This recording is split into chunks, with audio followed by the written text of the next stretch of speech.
Hey guys, welcome from coast to coast. In today's video, we're going to cover the top 10 things to do in Sydney, Australia.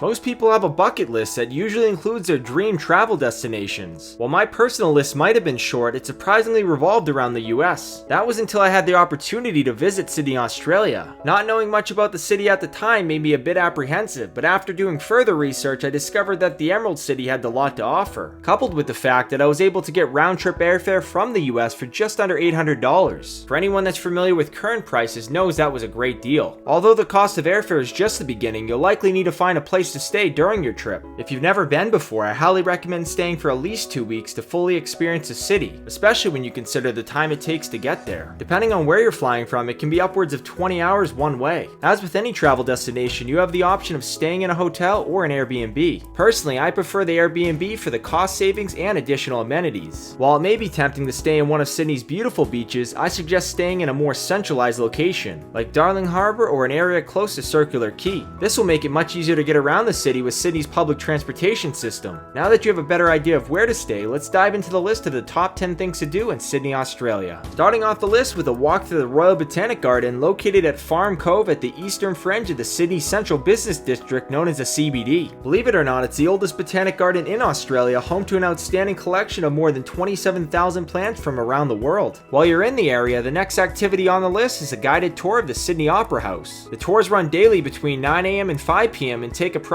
1 hour. However, they do recommend booking your ticket in advance as spots are limited. A standard adult ticket is about $42 while a child is just $22, but keep in mind you can save up to 10% when you book online. While you're in Circular Quay, don't forget to take a ride on one of the harbor's popular jet boats. There's a few to choose from, however I recommend Thunder Jet Boat or Oz Jet Boating Sydney. Both will cost somewhere in the ballpark of $40 to $100, although you can find deals online. Make sure you pick a warm day because you'll definitely be getting wet. While we're on the topic of boats, the next activity I recommend is going on a guided tour with Sydney Speedboat Adventures. This allows you to explore Sydney Harbour while getting up close to popular landmarks like the Opera House and Harbour Bridge. Trust me, you'll have a blast driving your own 2-seater jet boat on the open water, and don't worry, the tour is led by an experienced guide. As for pricing, you can expect to pay between $100 and $150 for tours between 2 and 3 hours. The last thing on our list before leaving Circular Quay is the Sydney Harbour Bridge climb. While it can be a bit pricey, it's definitely worth doing at least one time, considering they offer a number of packages including sunrise and sunset climbs. You can expect to pay between $260 and $400 for an adult ticket. While it's just about 440 feet above the water from the top of the bridge, you can also visit the Bridge Pylon Museum and Lookout at 285 feet for just $19. While you can get there by public transportation, I recommend exploring the next location by foot. Roughly 13 minutes from Circular Quay is Darling Harbour, which lies adjacent to the city center. The area is especially popular for a variety of waterside bars and restaurants. Although there's a number of family-friendly activities including museums, a wildlife park, and various shopping opportunities. If you're into whale watching, they also have an awesome 3-hour cruise that departs from Darling Harbour for just $89. One of the best parts of Sydney is their great public transportation system, my favorite being the ferry rides, which can be found right in Circular Quay. All you need is an Opal card that you can reload money onto during your trip. This can be used on buses, trains, and ferries, but keep in mind the rate varies depending on the time of day and location. Although on Saturday and Sundays you can travel all day for only $8.40, which makes it most cost effective to plan longer trips during those days. Like the next place on our list, which is a trip to the Blue Mountains. Located 90 minutes by car or 2 hours by train from Sydney, this rugged landscape is known for dramatic scenery, steep cliffs, eucalyptus forests, waterfalls, and villages in the nearby town of Katoomba. There's a number of vantage points including the Echo Point Lookout at Katoomba, which provides a great view of the Three Sisters rock formation, along with a glass-floored cable car suspended above a steep gorge, as well as a number of stunning hikes. While we're on the topic of scenic hikes, a must-see destination is Bondi Beach. More specifically, the Bondi to Coogee Coastal Walk, which extends for 3.7 miles along the beautiful coast in Sydney's eastern suburbs, featuring stunning views, lively beaches and parks, plus a number of rock pools. Once you're finished, spend some time exploring the popular Bondi Boardwalk. Another beach that you need to visit during your trip to Sydney is Manly. This trip takes about 30 minutes aboard the Manly Ferry, which operates 7 days a week. Once you arrive, you'll be met by a beautiful tree-lined strip full of shops and restaurants. days. From there, take the 1-mile coastal walk over to Shelley Beach. Although if you're in the mood for a longer day trip, the 6-mile Spit Bridge to Manly walk generally takes 3 to 4 hours to complete and offers incredible views. To the east of Sydney is a harbourside suburb known as Watson Bay. The 30-minute trip from Circular Quay brings you to Australia's oldest fishing village. Aside from the food, there's also a number of scenic walking trails. Starting off with some photos of the Gap, which is located just beyond Robinson Park across the street from where the buses stop. Next is a walking trail out to Hornby Lighthouse, which is just about 3 miles round trip and provides incredible views of the open ocean. You'll also find a number of beaches along the walk if you're in the mood for a swim. The final activity takes place in Wollongong, just over 1 hour from the city. While it might be pricey, Skydive Australia is absolutely worth the experience, offering tandem skydiving from 15,000 feet above the beautiful beaches in Wollongong. Depending on the package you choose, it'll cost upwards of $400, although they do offer midweek specials. Lastly is one bonus activity, which is a day trip to Taronga Zoo. The ferry ride only takes about 15 minutes each way and provides awesome views of the city from atop the Sky Safari cable car. It's best to book your tickets online, where you can expect to pay around $30 to $50 for a day pass. And that wraps up the video, guys. I hope you enjoyed this one, and if you did, be sure to leave a like, comment, and subscribe down below. Thanks for watching.